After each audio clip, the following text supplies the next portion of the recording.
Welcome to another All is Possible online retreat. This is already number 3. So for the ones who are new on our website or YouTube channel, you can go back to number 1 and number 2. It's not compulsory, but it will make more sense what we are doing in these retreats.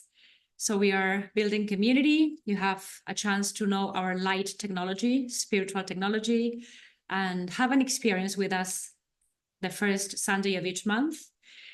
We were envisioning just a few retreats till June, but we are going to offer these online retreats, all is possible, till December this year. So that's going to be every first Sunday of the month.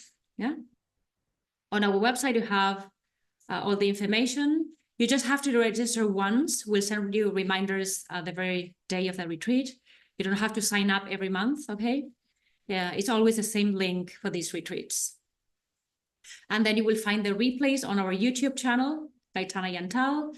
Also our website, if you go to retreats, are also free resources. I think there you have the links, okay, to the previous replays.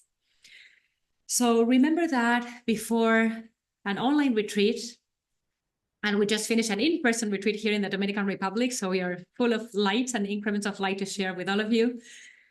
There are 3 phases to the retreat. There's the preparation phase. So that's before, maybe when you sign up and you're waiting for the retreat to start, you already go through the preparation phase, a few initiations going on and purification that is happening. Then we are in the actual activation. That's going to be today for 2 hours. Is when we give the teachings and we do the tools together on the practices. So something will shift. And then there's going to be the integration after the retreat. So the 3 phases are very important. If you're unaware, bring that to conscious awareness. So what happened before connecting today, maybe the week before or a few days before, that's part of the retreat already. Then the activation is going to be today. And then the integration, you have to apply the teachings, all that shifted for you into a new being. So then you will have other dynamics in relationship. You will get to transmute yourselves and reality. So be mindful about the 3 stages of the retreat. So before we get started, I want to know where everyone is connecting from, especially the new students. So can you use the chat box and your name will appear there and you say hello from, and you just give the country, the city where you're connecting from. So Vancouver, Canada.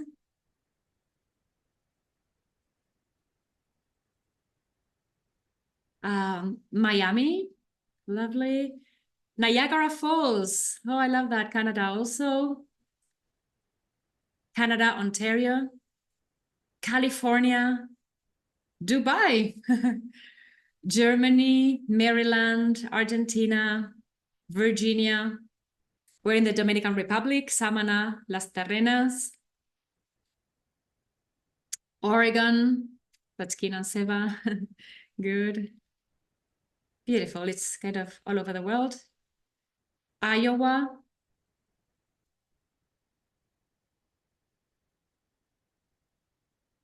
And I'm wondering, the ones catching the replay, where are you from? I know there were people from India connecting also, maybe not today live. Did I skip anyone? No, I think. Okay, good. So I love this because we are always activating the antakarana of light, this network of light bearers all around the globe.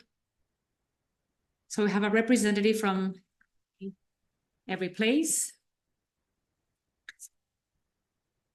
So for the ones who are new, I'm Gaitana, and together with Yantal, we share what we call the Enlightened Education teachings. This is a whole curriculum, starting with awakening, empowerment, liberation, all the way through enlightenment and ascension. And we received all these teachings from the Ascended Masters. We'll talk about them in a while. But basically, it's a curriculum to teach how to prosper in the golden age. So you are aware, I hope, that we are in the golden age, at the dawn of a golden age, moving from a dark age. And So we have to align with this Aquarian consciousness. We're in the age of Aquarius. And what we do is really train the new spiritual leaders and masters. And this is not for people teaching spirituality necessarily. You need spiritual leadership for any activity in life. If you are a parent, mother, father, if you run a company, if you're actually a spiritual guide, healer, teacher, you need these tools because we need leadership to transition from the dark age to the golden age. And we have to catch up with this frequency, okay? We have to create the alignment. So one book I will recommend for everyone, because it's really very affordable, it's on our website. It's The Child, the Master, and the Inner God, Portals to Tune Into Divine Health and Abundance. This is, so it's a PDF, and you also have the Kindle version, the Kindle edition on Amazon, if you prefer that on your Kindle. And basically it's how we start sharing our message of a transformation and healing for this golden age. Here we, it's not just reading a book. When you get a book from our website, it's not just reading what you're doing there. You're entering a force field of light, because our ebooks are light transmissions. You know, they carry light. They will give you an increment of light. We'll say what that is later. So you're entering a force field of light. And in this book, we have the first principles of divine healing, not human healing. We share also who our healing mentors are. They're all ascended masters. So they're basically Master Hilarion, Green Tara, and Amoghasiddhi from the Karma family in Buddhism, one of the Dhyani Buddha families. We have the Holy Family. So that's Jesus, Mother Mary, and Joseph with Saint Germain. Saint Germain is the hierarch of the age of Aquarius for the Aquarian dispensation. We have the Medicine Buddha and Archangel Raphael, because what we teach is the continuation and evolution of the Christic and Buddhic paths. So we give lots of Christic Buddhic initiations, but without dogma. We facilitate this journey because we're in the age of Aquarius already. So we have to accelerate the healing path for everyone. So you have a great variety, whether you come from Christian or other Buddhic or, you know, other religious traditions. You will find in our community that we share a little bit of everything, even Kabbalah sometimes. But all that came down to what we call enlightened education. We have our own technology from the Ascended Masters, but we connect with all the traditions in the world, bringing in the evolution of all these traditions. What else do we do in this ebook? We start awakening our inner healer. We all have healing energy inside that we have to unblock, and we reconcile with our inner child. We go to a few wounds of the inner child and turn those into virtues. And also we start activating the body of light, the light body, yeah? So it's a very affordable book, very, very short. We keep it very short because it's for initial students, but it's very deep at the same time. It's not basic. So that's on our website. If you want to know a little bit about what we teach and why we're teaching what we teach and start your healing journey with us, that's a very recommendable resource. What else can I say before we get started? I think that's all. So before starting with this retreat, I would love everyone to connect with your hearts. So let's take a deep breath, connect with your heart. You know that the heart is the seat of wisdom. So we want to be out of our minds for these 2 hours. Create the alignment with the heart wisdom. Feel more centered. And take a few moments to write down your intention for this retreat. What is that motivation for this retreat? We want to make sure that it's the right motivation. It's not egoic, right? It's for the benefit of all concerned. So take a few moments to become aware, because something brought you to this space today. So on a heart level, you already know that intention, but become aware, okay? Become aware, and then if you feel comfortable, I would love it if you could share that on the chat box.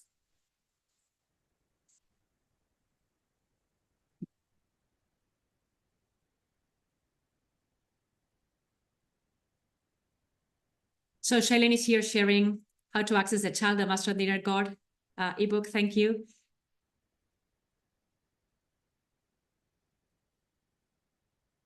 So just ask yourselves, what is my intention for connecting here to us with this community?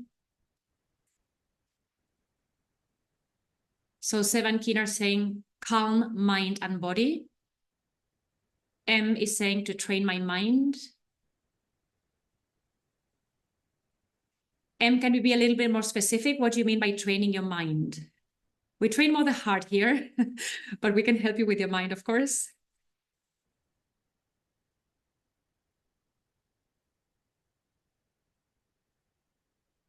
Shailen, serve and share with more souls.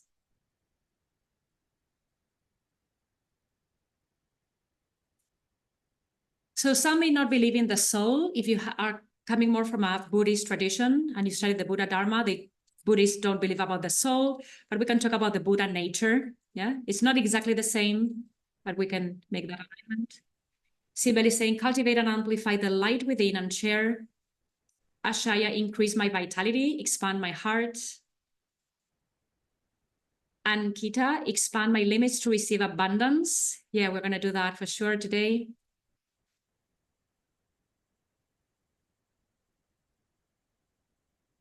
Someone by the letters LT saying to live my highest and greatest life in love and light. Devang, Ascension Master Hilarion. I mean, maybe you mean Ascended Master Hilarion, okay? So Master Hilarion is a master of the 5th ray. He's a master of precipitation, truth, health, and abundance. Kina is saying, I just came from weeding my garden and my intention is to keep weeding the energies that interrupt my flow with my heart and higher self. Beautiful. Rani, receive abundance in health, wealth, and happiness. Yes, that's the focus for today. Amazing. So since many are talking about peace, love, and abundance, and now Sari is adding release self-limiting beliefs and be fully open to receive abundance. M, she's clarifying, I want to, is M, I don't know if it's a masculine or feminine name, sorry. I want to become more mindful on how to respond to stressors around me. Yes, amazing. That's part of abundance, of course. So since we're mentioning peace, love, abundance, harmony in a way, I would ask everyone to take just 1 minute with yourselves, go back into your temple of the heart to take refuge within, and become aware of any karmic condition, you want to at least start releasing today. Are you all aware of what a karmic condition is? It's something that might stop you from making progress on your spiritual path and life. It's something that can make you loop and not make progress, not advance on your spiritual path. It's a few causes that you cycled for many, many embodiments and you haven't resolved. So it's creating limiting effects right now, feeling stuck, not kind of repeating lessons over and over without transcending all that. This can be on the level of finances, health, life situations, relationships, lessons that keep on repeating themselves, and maybe you don't understand the mirrors, so you can't break through. And one of the masters that we mentor with is Vajrasattva. Vajrasattva is a diamond being, and he combines all the wisdoms of the Dhyani Buddhas, the meditation Buddhas. So I'll just bring him in, Vajrasattva, for all of us to connect with our diamond mind, diamond consciousness, to find inner strength and clarity. You know that the diamond is indestructible, it cannot be destroyed. But the diamond is very sharp. So you can cut through the illusion when you're in your diamond mind.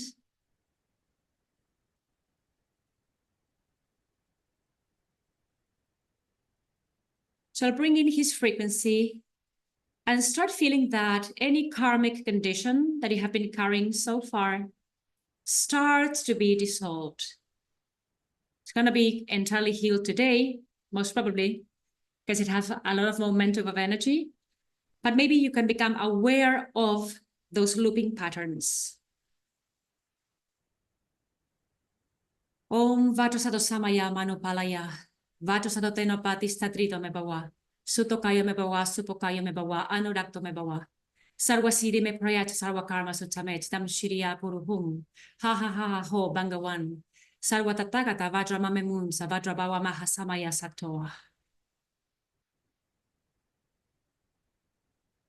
So become aware of what might be stopping you from advancing on your spiritual path.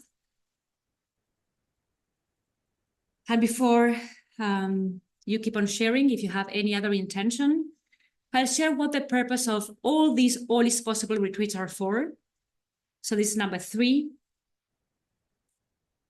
It's basically to help everyone align with the Aquarian consciousness. So in the previous dispensation, Pisces, we have the Ascended Master Jesus teaching humanity how to make the connection back to Source, to the I Am presence, to Creator, Creatrix.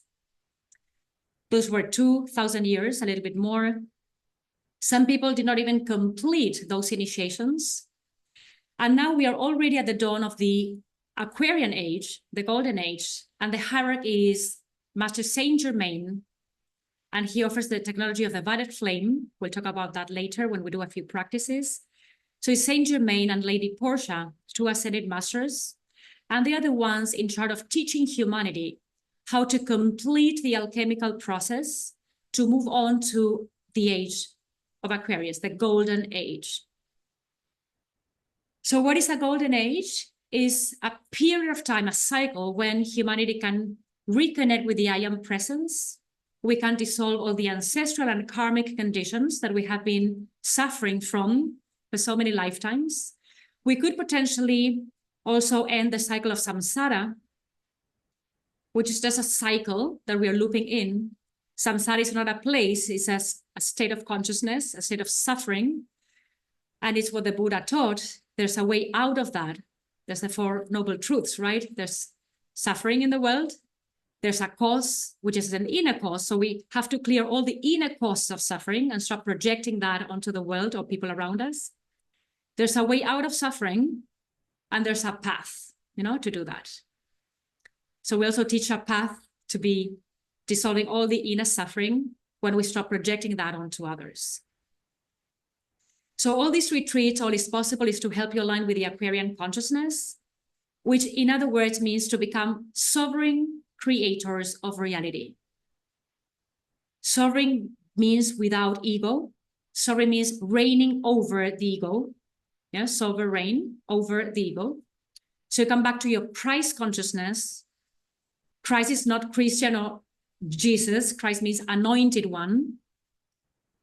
So you go back to your enlightened consciousness, to your real self, and then you become a sovereign creator because you're responsible, you're conscious, you're aware of how you create reality. You're aware of the causes and effects, right? So you can make sense of what you are creating for yourselves. And being a sovereign creator means that you are no longer attached to fear and suffering. So you completely transcend the victim poverty mindset. Poverty mindset is not that you have little money. Poverty mindset, we define it as when we make excuses, we project, we play victim, we play small, we don't make progress on the path, etc. All the limitations that we carry inside. So the important thing is that the call in the Aquarian age is to become the sovereign creators of reality. So that means that we have to walk our spiritual path in a very conscious, grateful way. And there's a lot of confusion of what a spiritual path is for. So I want to clear that before we get started. Most people still believe that a spiritual path is recreational. You just have to come fun and to be entertained spiritually. So that's not the purpose of a spiritual path. Other people think it's transactional. I come here to get something that I want, because we tend to control reality a lot. And unless we get what we want, we're not in devotion to God anymore. We might think that it's a path to be socializing or talking about nice topics, or even to escape life. Most people use spirituality as an escape mechanism from life, not to deal with life. So that is not what the spiritual path is for. The spiritual path is to build momentum. That means we have to pass initiations. And we are in embodiment, all of us, because we did not pass all our initiations to become liberated. Now, to pass an initiation, which is always challenging, we need an increment of light. We need empowerment. And unless we find our three jewels, that is the guru mentor, the teachings, the dharma, and the community sangha, it's really nearly impossible, if not impossible, to pass initiations. Because the three jewels are a way of creating a network of light that can help us release the ancestral pull, the karmic pull, and step into the ascension spiral. Yes? We have to ascend daily, but we need increments of light for that. So when we walk the spiritual path, we take it seriously because we need momentum of energy. Without that cultivation of energy, we cannot make progress. So it's very important to understand why we are on a spiritual path, right? And if we have found our guru mentor, the right teachings for us that need to be authentic, and the sangha and the community that resonates with our hearts. Because you will have to trust and surrender the three jewels. Yeah, otherwise they will not serve you, because basically you're not serving them, right? So is there any other intention that you want to add to this retreat after what I'm sharing? I'll give you one more minute to share that.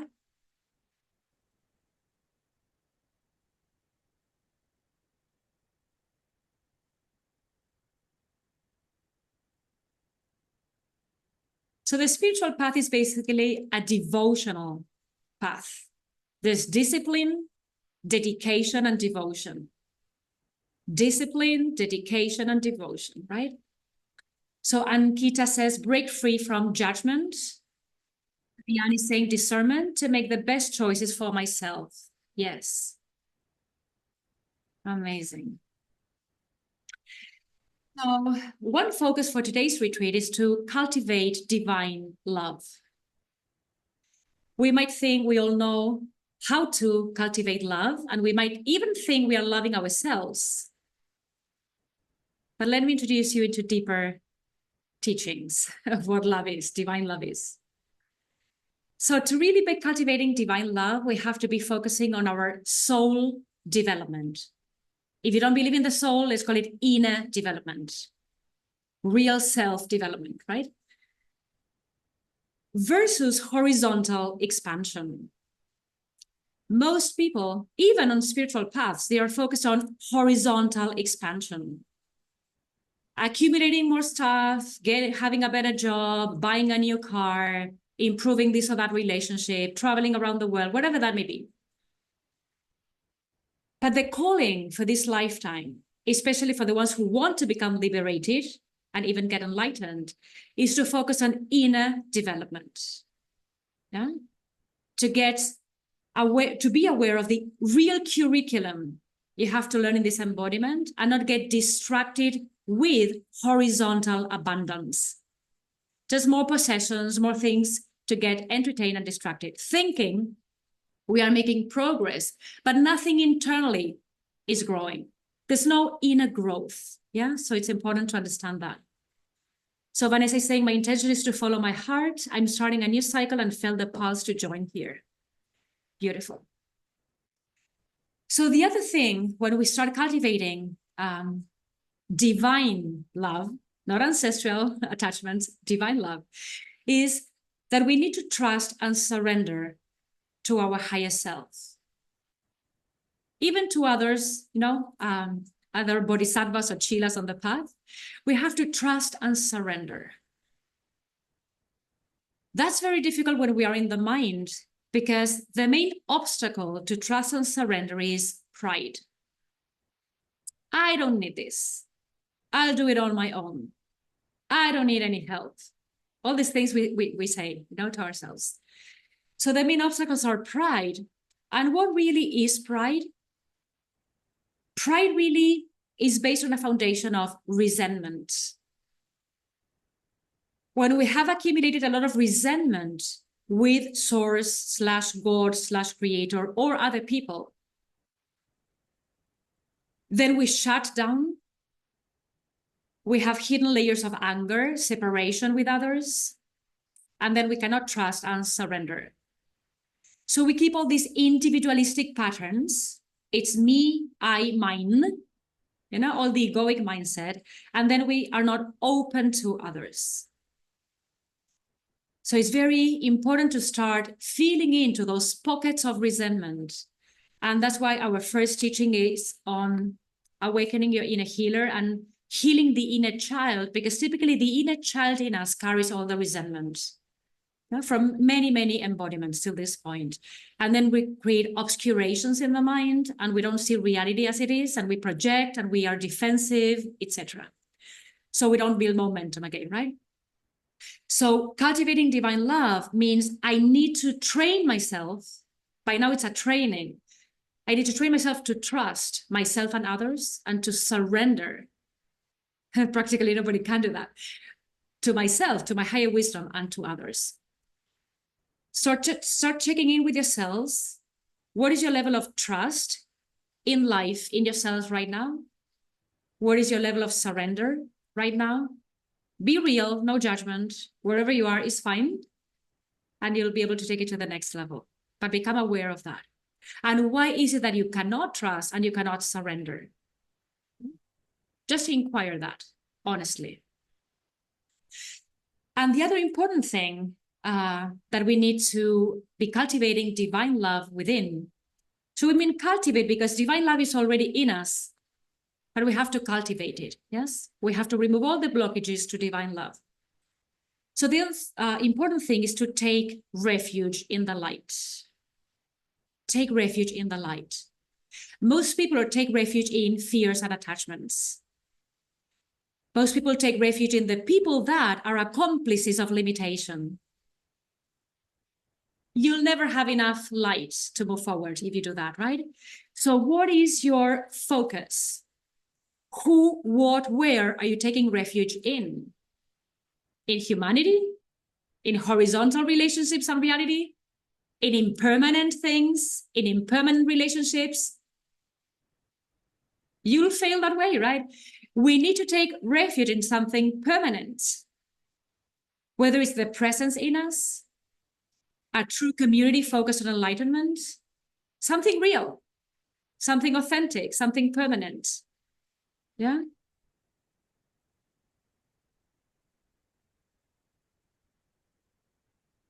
So where are you taking refuge right now?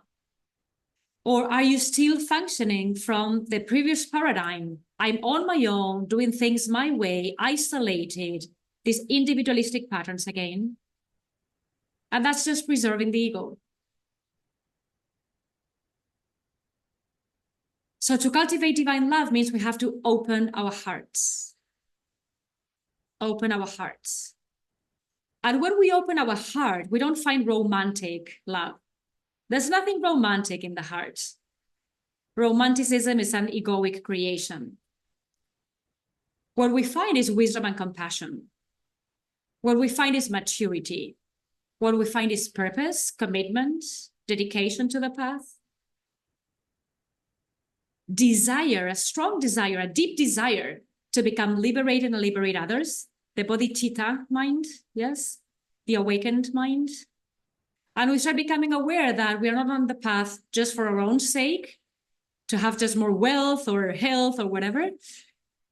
Is to liberate all sentient beings, yes.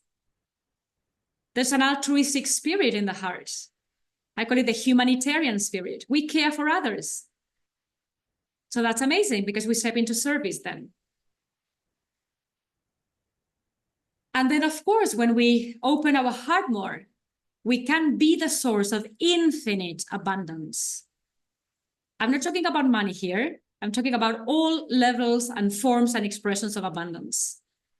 Abundance of time, abundance of patience, abundance of energy, vidya, abundance of compassion, abundance of resources, abundance of everything, relationships, allies on our path, all the synchronicities that start happening.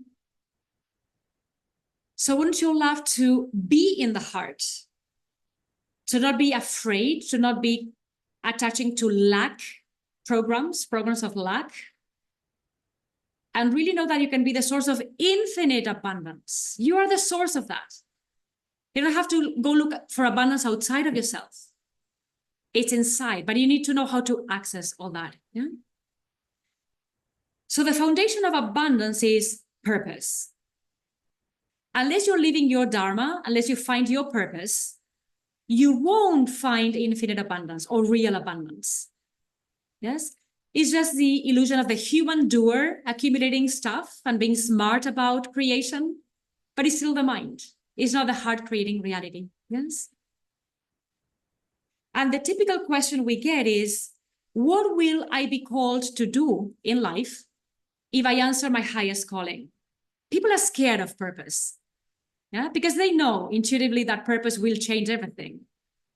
So what will you do in life if you answer your highest calling? And I always answer the same thing, is the same thing you're doing now, but in devotion to source. So if now you're teaching, you'll probably teach. If you're a good organizer, you'll help the Sangha, the community, get organized. Whatever your skills now, you'll do the same, but in devotion to source, and that changes everything. So whatever you do, you will do to support Dharma. Dharma means the cosmic law or your cosmic duty, your purpose.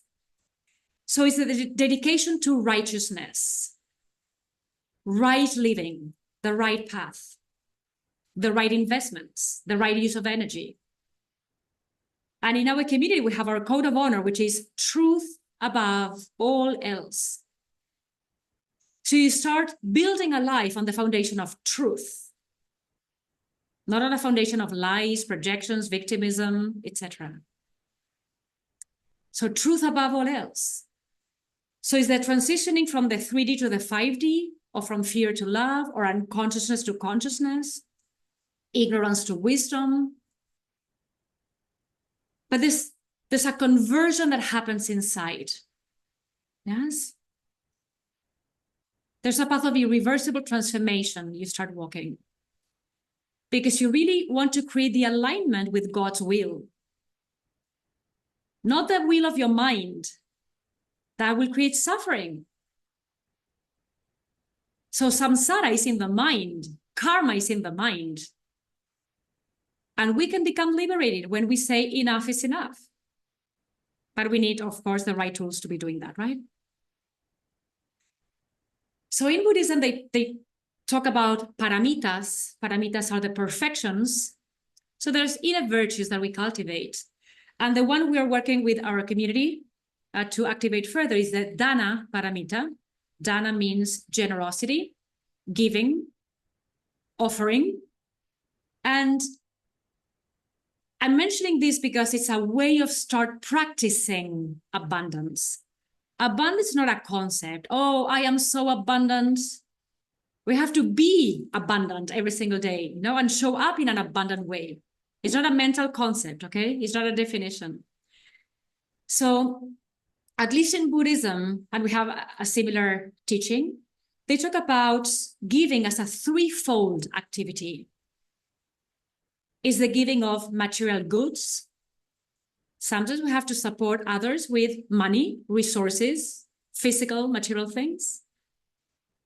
The giving of fearlessness, giving refuge from fear, protection from fear, and the giving of the Dharma, the teachings. Yeah? And there's even a fourth level, which is the transference of merit. But basically, there's many ways in which we can become abundance and practice generosity. Yes, we can give time to other people and ourselves. We can give money, food, resources. That's the foundational level. Then we can actually become the refuge for someone who is in fear, and they come to meditate with us. They come for healing to our homes, to Zoom. Okay, so we give refuge, protection from fear. And then it's the actual teaching of the Dharma. Yeah? So this is the general context. We always want to give the general context for the retreats. And right now we'll start doing the proper practices, and we'll invoke our lineage of gurus. They're all ascended masters by now. So I'll start by invoking Guru Ma and Lanelo, Padmasambhava Guru Rinpoche, he's part of our lineage, and the Dhyani Buddhas, Master Jesus and Master Kuthumi, who are now world teachers for humanity. They gave us the curriculum for enlightened education. Lord Maitreya, he's the Aquarian Buddha. Maitreya means loving kindness. And he's also the cosmic Christ for the Aquarian dispensation. Gautama Buddha, Shakyamuni Buddha, and Sanat Kumara, who is the hierarch of the Great White Brotherhood. The Great White Brotherhood is the brotherhood and sisterhood of all the ascended masters from East and West from all times. They are the ones assisting humanity to create the golden age and to create our ascension and help us with our liberation enlightenment. So that's the line of gurus that we mentor with.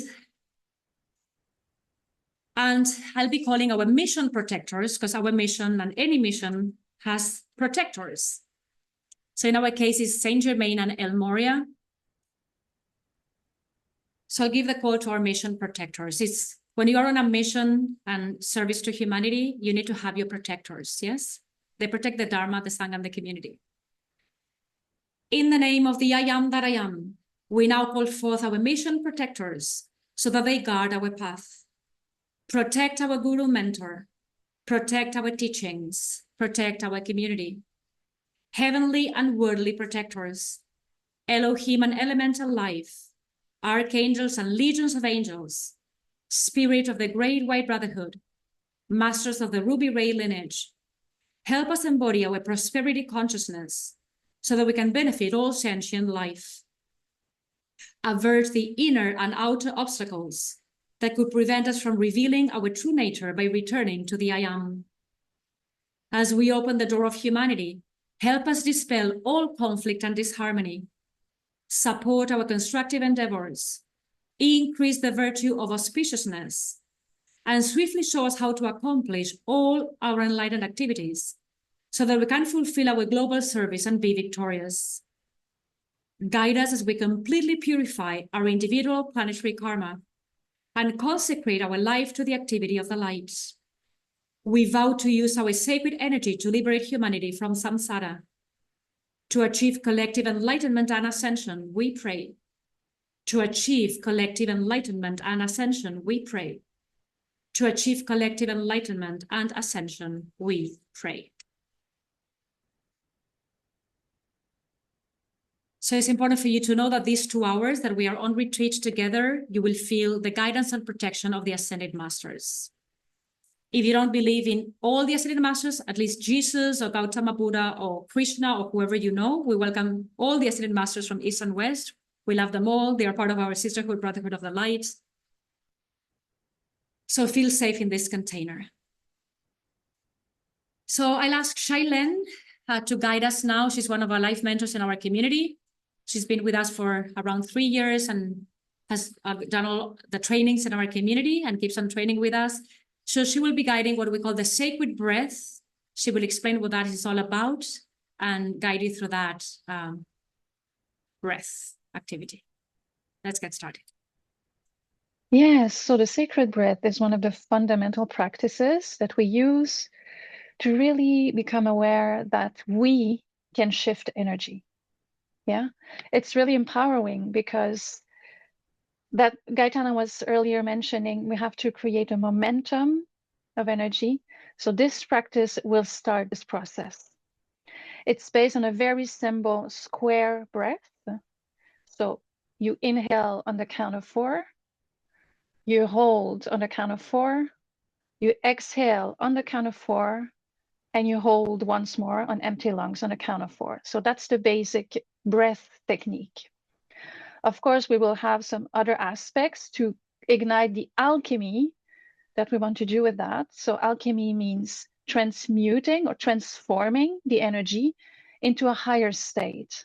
Okay, so when you do the practice, I encourage you to start doing that on a daily basis for a few minutes to notice the changes it will do. When we do that, we can set an intention.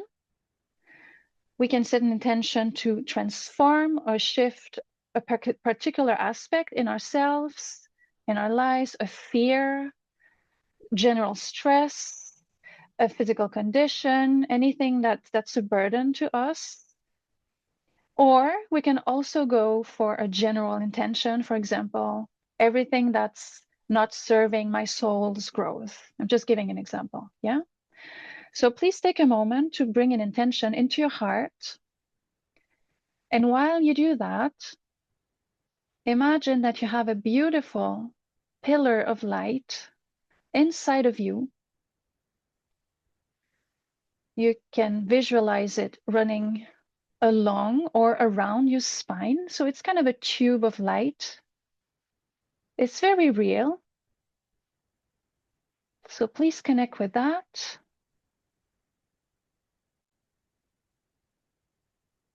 Now send this tube of light down your root chakra, down into the earth, so that you can connect it with Mother Earth's crystalline core.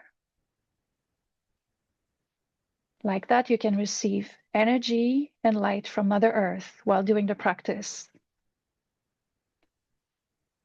Now bring the light back up into your body, and now you send it upward through your crown chakra, and have the intention to connect it with Source, Mother, Father, God, Alpha and Omega, and the Great Central Sun. Just your concept of Source, yes? So like that, you will also receive light and energy from above, from below and from above, from Mother Earth and from Source. Put your intention, what you wish to shift today through this practice, put it into your pillar of light. And now we will start breathing and absorbing light to do the alchemy. So once you inhale, you will state with your inner voice, because you cannot speak your breathing, right? But you will think very out loud in yourself, I receive. And you will visualize yourself receiving light and energy from above and below. Once you've done that, you hold your breath and you will say, I alchemize. You are in command of the energy. So the light that you receive will start transforming what you put into your pillar of light. The next step is exhale, and you will say, I return. Feeling all the misqualified energy, all the stress, everything that does not serve you, going out of your being. And for the last step, while holding your breath on empty lungs, you will say, I re-encode. Because we really have the power to re-encode ourselves, reprogram ourselves like a computer. We can do that. So the idea is to re-encode ourselves into a higher state of being. So I will guide that. Let's just put our intention in our pillar. Empty your lungs. And now inhale. I receive. 2, 3, 4. Hold your breath. I alchemize. 2, 3, 4. Exhale. I return. 2, 3, 4. Hold your breath. I re-encode. 2, 3, 4. Inhale. I receive the highest light. 2, 3, 4. Hold your breath. I alchemize. 2, 3, 4. Exhale, I return. All the density, 2, 3, 4. Hold, I re-encode myself into a higher state of being. Inhale, I receive. Hold, I alchemize. Exhale, I return. Hold, I re-encode. Inhale, I receive from above and below. Hold, I alchemize.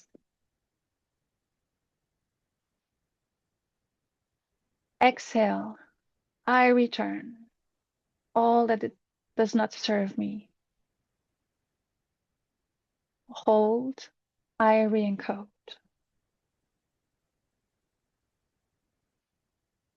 Now you can start breathing slowly and normally, and notice the instant shift in the vibration.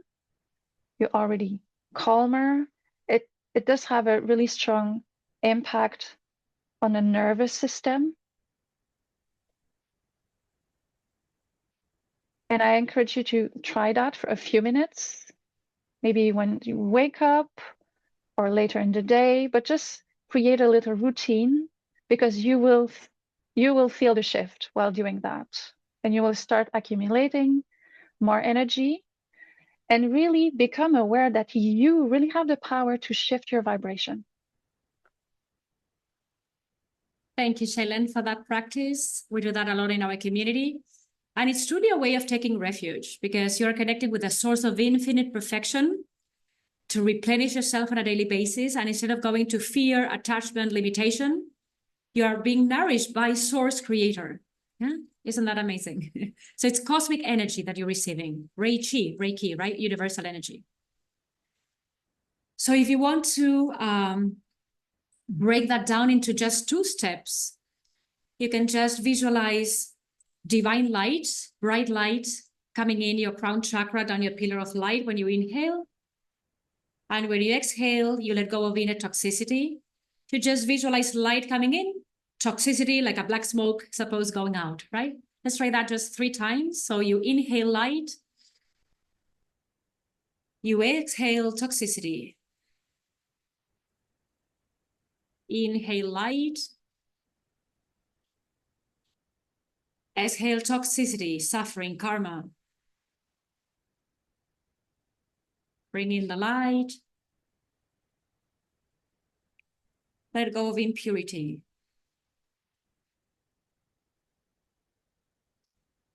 And keep on breathing normally. So this you can do anywhere, all the time. You will feel more grounded, more centered, replenished. You won't be able to breathe and be in the mind. That will take you to your heart, unless you resist a lot. It's going to guide you to the heart. So it's a very simple practice to remember. You don't have to be saying necessarily, I receive, I alchemize, I return, or re-encode. Just know what you're doing, because you're starting an alchemical process inside. As long as you know what you're doing with the breath and not thinking, oh, I'm just breathing and nothing is happening, we give the words for that, to become aware of the depth of the process. But otherwise, you just inhale to the count of 4, hold to the count of 4, exhale, and hold, okay? That's a whole practice.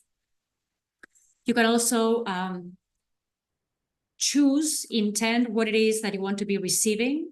So you can be saying in the first step, for example, I receive peace, I receive harmony, I receive abundance, I receive patience, I receive vidya, energy, I receive whatever you need that day. You become aware. So you receive that, it enters your body consciousness system. Then the alchemy will start. You return all that opposes that frequency, all the shadow aspects, and then you re-encode, okay? Because there will be a transmutation inside, a transformation inside.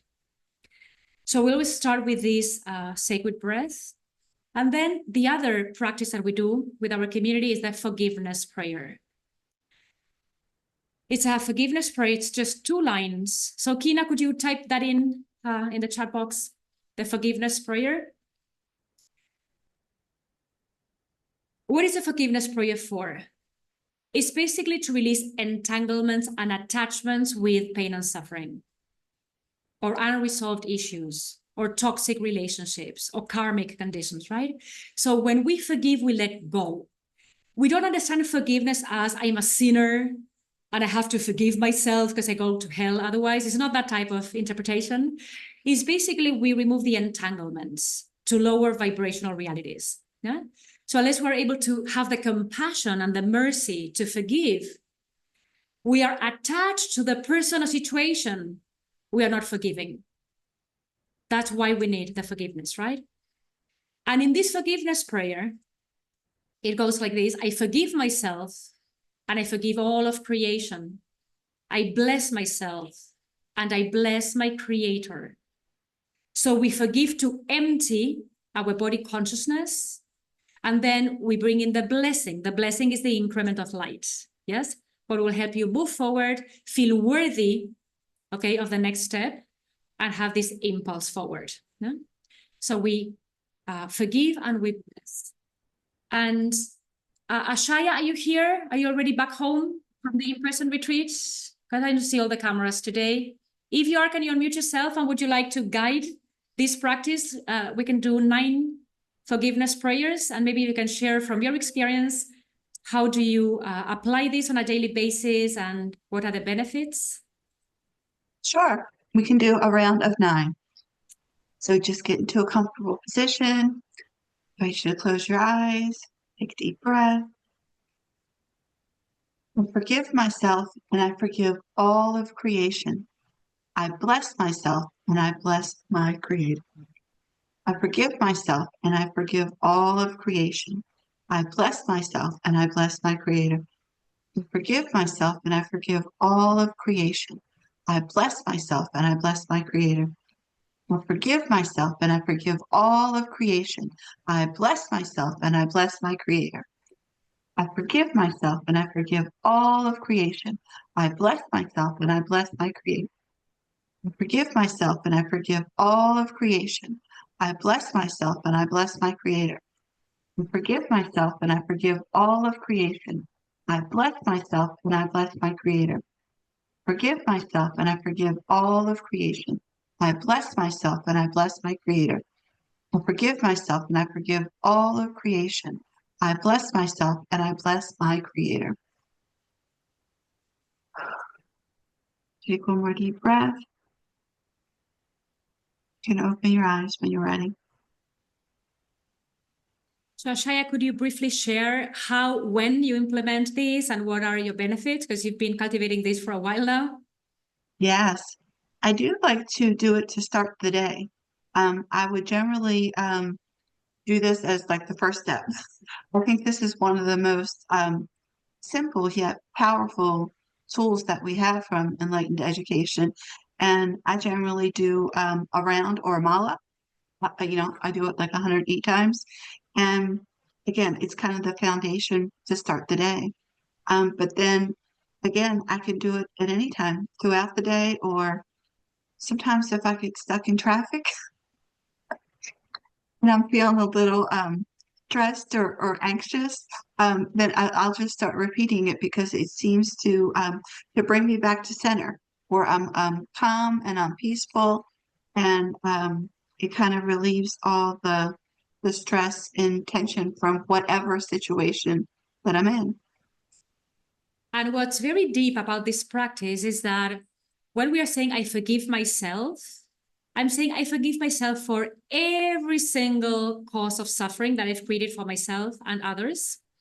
And then I bless myself. I'm worthy of the increment of light, the support of the Ascended Masters, of my gurus, mentors, etc. And I bless my creator. Yes. So we are saying that we are forgiving ourselves since the first embodiment till this one. Does anyone have something to forgive or be forgiven for? Since the first embodiment till this one, I think we have accumulated enough karma, right? So it's that deep. So with the violet flame technology, this is one of the violet flame activities. What we do is we start healing from this embodiment till the first embodiment. We go backwards, right? So when you do any violet flame decree,